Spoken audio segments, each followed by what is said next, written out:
Module 1. Micromodule 1.1. What international taxes on a live file? A client calls. They are paying a U.S. software company 2 crore rupees a year for a platform license. Their finance team has been remitting the funds without withholding any tax. The foreign vendor is now asking why money is suddenly being deducted from their payment. You have been asked to advise. International tax on a live file is an immediate, messy business crisis that requires methodological discipline to solve. The moment this matters, 3 bodies of law become active simultaneously. This card maps the structure. The first legal tier is the IT Act 2025.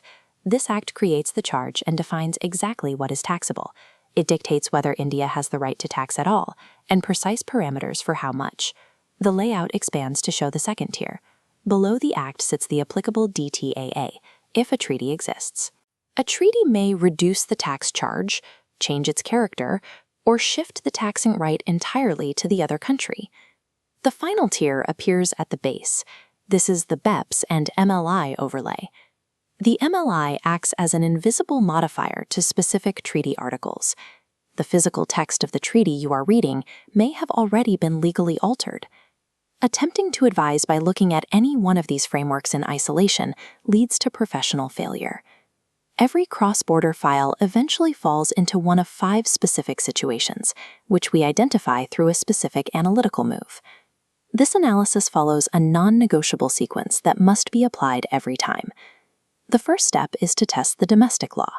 Does India have a taxing right under the IT Act 2025? If the answer is no, you stop.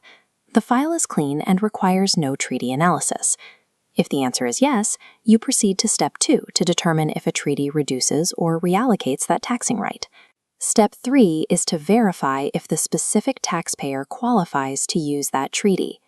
Step 4 involves the final calculations, establishing rates, withholding, and documentation. This sequence is strictly linear.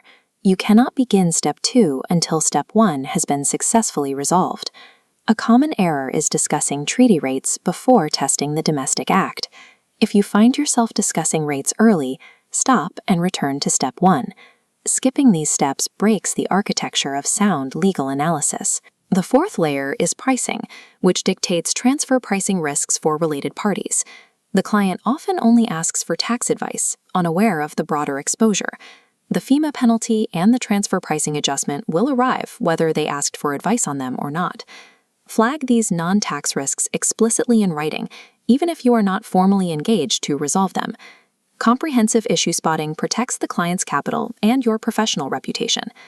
This dashboard outlines your final protocol. On the left is the treaty checkpoint. On the right is the section snapshot. Once your domestic analysis is complete, a DTAA based on the counterparty's country of residence may reduce or eliminate the charge. Income types like royalty, fees for technical services, interest, and capital gains each have a corresponding treaty article. Section 159, subsection 4, legally permits the taxpayer to apply whichever framework yields the better outcome. We cover domestic law here. Deeper treaty analysis is addressed in separate modules. The mandatory habit is simple. Never close a domestic analysis without asking if a treaty exists and needs flagging. The snapshot on the right defines the essential domestic statutes. Section 4 dictates the charge of income tax. Section 5 defines the scope of total income based on residence. Section 9 acts as the gateway for what income is deemed to arise in India. Section 159 governs DTAA relief and the more beneficial rule. And Section 394, subsection 2, mandates withholding on payments to non-residents. Mastery of these specific laws and sequences is the requirement for executing any cross-border advisory mandate.